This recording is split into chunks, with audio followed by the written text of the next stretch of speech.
Hey, hi, hello. Welcome to Diana Emerson. Today we're listening to Andrea Yates, 20 Years Since.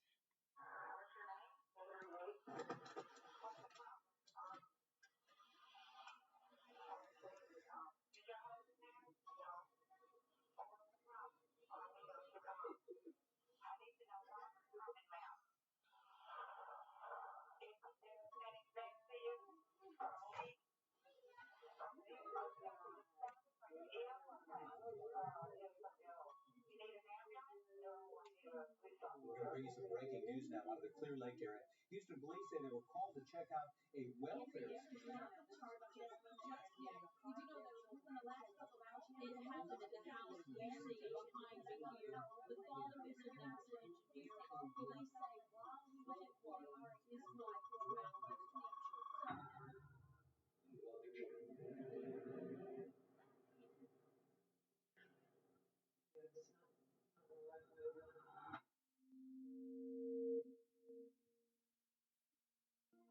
Five precious children, one struggling mother. What Andrea Yates did on June 20th, 2001, inside her home stunned the nation.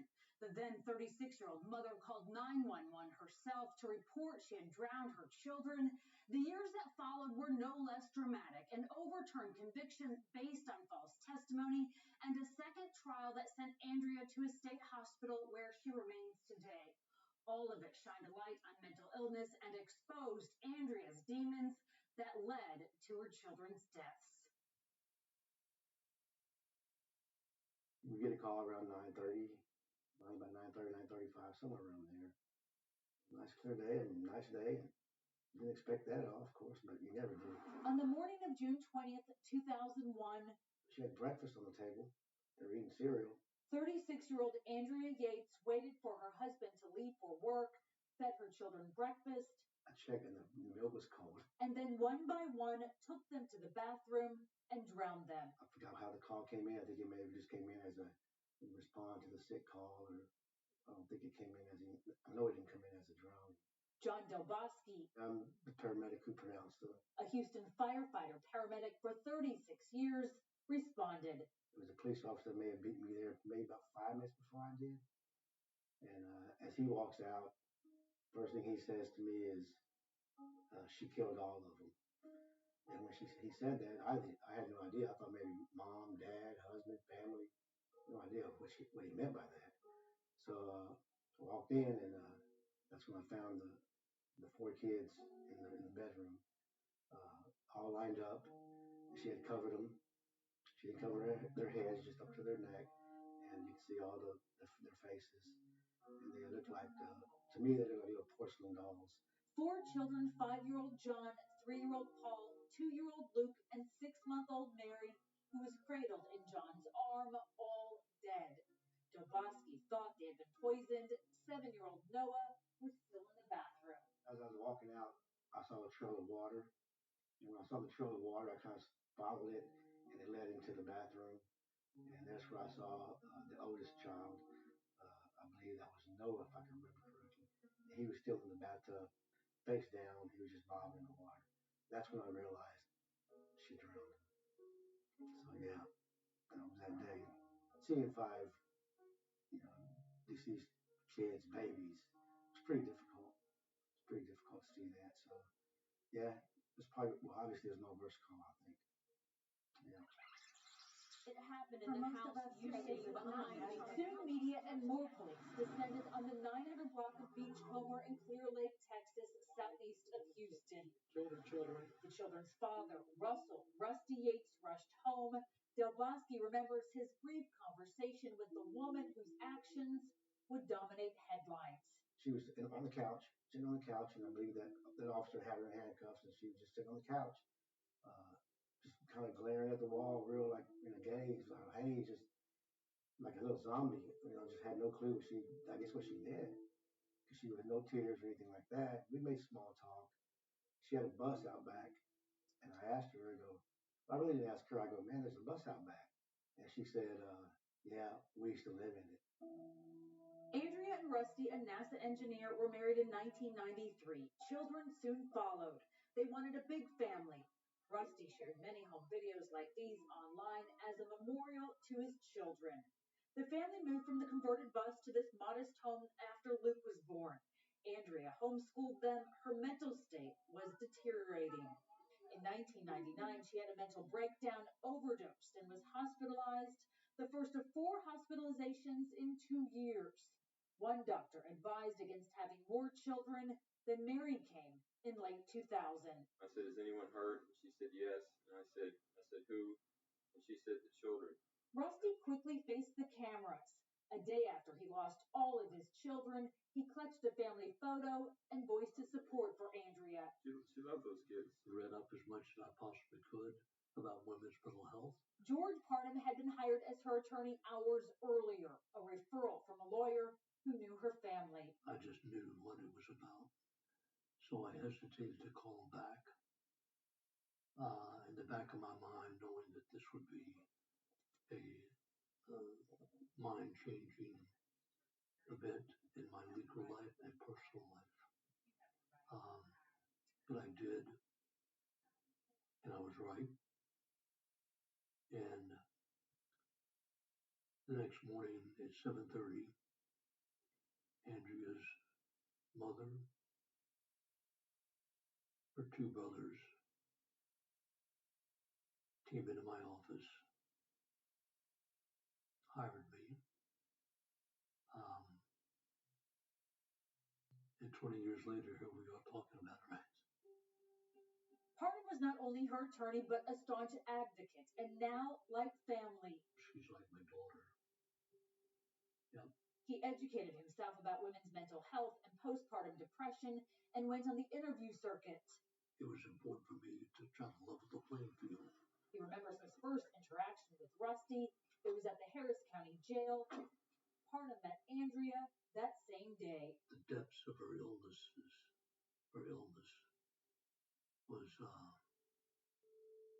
overwhelming to me.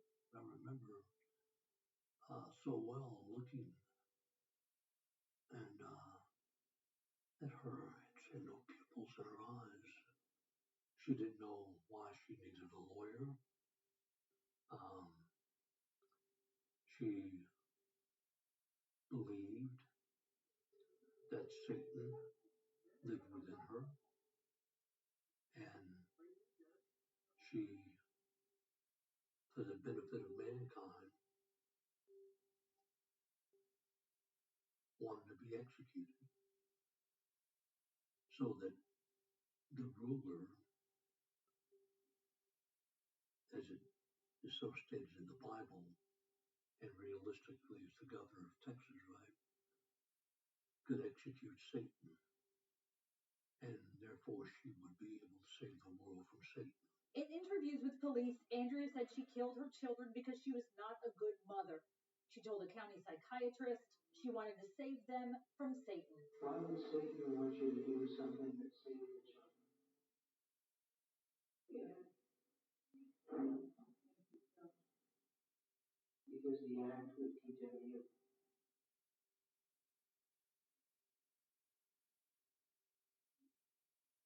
Satan was interested in you and not the children. There's no question but that.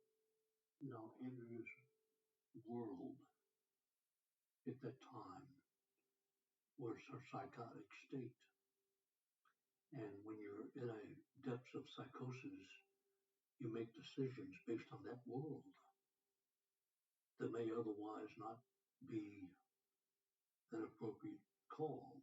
A jury would eventually hear the case. Was Andrea Yates a murderer or just a very ill woman? Either she knew right from wrong or she did not.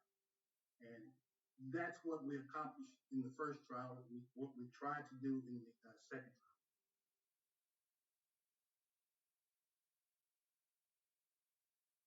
Andrea Yates was unlike any defendant accused of such horrific crimes. She was first in her high school class, the captain of the swim team. She was a nurse, a mother. 8 days after their deaths, the Yates children were buried, 5 little coffins, a stunning sight. With 5 hearses parked outside, mourners filled the Clear Lake Church of Christ to hear Rusty Yates talk about his children. Flowers draped the white caskets holding the bodies of Noah, John, Paul, Luke, and baby Mary. Rusty described in great detail each child's personality and leaned on his strong faith to help him through. He did not mention his wife, Andrea Yates, who remained in jail on 24-hour suicide watch. Legal strategies were already being formed. I think the jury,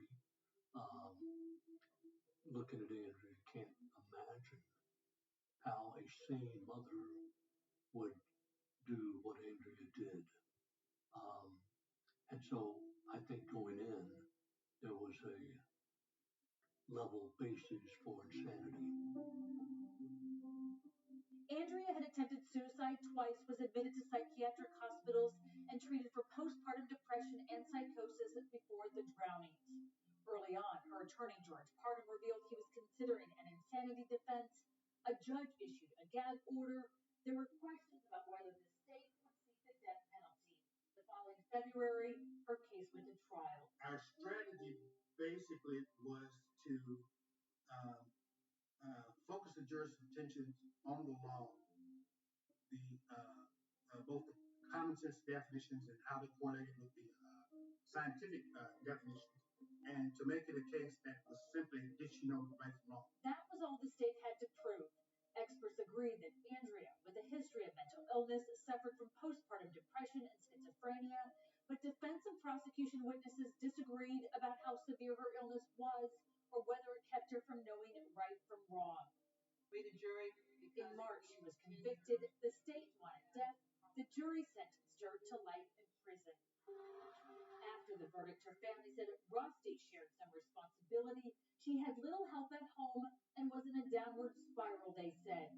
Testimony revealed Andrea's doctor discontinued the strong antipsychotic medication Haldol just 16 days before she killed her children.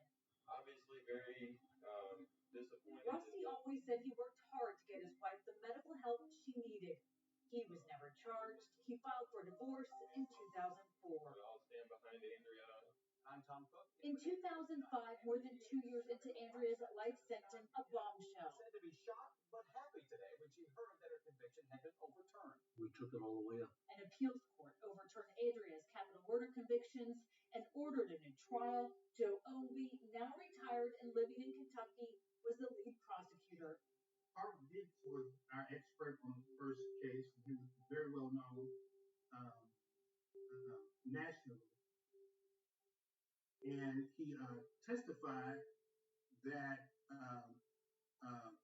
one of the law and order programs had run a program which basically paralleled the situation we were in. And we also had a tidbit of information which we was involved in a case that Andrea Yates habitually watched Law and Order. Park Beats testified that there had been an episode that kind of paralleled the events that we were trying, and that turned out not to be correct. It was a surprise to me when the testimony came, surprising for one reason, because I had not asked the question and did not expect it to be part of either the direct or cross-examination. Turned out to be false. Sometime later, during the appeal, the case was overturned because of the incorrect statement. Thank goodness Dr. Dietz did what he did. Dietz said he made a mistake, confusing 2 different Law and Order episodes, and the appeals court also found he did not, quote, intentionally lie. The next year, Andrea entered a not guilty by reason of insanity plea. Judge Belinda Hill granted her a $200,000 bond, but only if she checked herself into Rusk State Hospital in East Texas. George Parham took a quick detour to his law partner, Wendell Odom's ranch. I get Andrea and she goes to the fence. And the cows are there, right? Whittle's cows. And she pats one on the head. And we get back in the car. take her to Rusk. A lot of people don't know that until now. In June 2006, Andrea was back in Houston for a second trial. Now 42, she often stared blankly during testimony. Her family was always in attendance. Rusty, now her ex-husband, was there too. A month later, and after 13 hours of deliberations, a jury found that Andrea was insane when she drowned her children and acquitted her of capital murder. Mental health, I think, has been addressed. That's so important. Andrea was ordered to a state mental hospital in Kerrville on the edge of the Texas Hill Country, has been home for more than a decade. She's where she wants to be. She's where she needs to be. And, I mean, hypothetically, where would she go? What would she do? Here at Kerrville State Hospital, Andrea attends group therapy and one-on-one counseling. She has a job. There are no bars or barbed wire. A green line shows patients the boundaries. Parnham still talks to her on the phone and sometimes visits. In not guilty by reason of insanity, the court has jurisdiction for as long as her sentence would have been. In Andrea's case, that's the rest of her life. She comes up for review every year. Parnham says she has waived it every single time. I think she's afraid and concerned about being in a community. Certainly, her notoriety and the issues that she brings will cause people to have harshness toward her. He says she's gotten death threats. Even 20 years later, they've never talked about that day. Why go there? You know, there's no reason for that. At 80 years old, George Parnham is still practicing law. This is a case that will always be in my frontal lobe. He has supported the Yates Children Memorial Fund to educate people on women's mental health. Andrea's case has brought awareness to mental illness. This is such a major part of my legal existence. Not only her case, but the aftermath of cases like hers. And I just want juries to understand the mindset, right? That's critical. Rusty Yates did not respond to our request for an interview. He still lives in the Houston area. He has one child from a second marriage and is now divorced. Andrea turned 57 in July 2021. She has spent almost a third of her life institutionalized. George Parnham says that she is happy. If they had survived, all of the couple's children would have been in their 20s. Parnham still visits the children's graves and often gets asked what he hopes for Andrea. His answer is simple: whatever makes her comfortable. 20 years later, he remembers her first words to him. She leaned forward.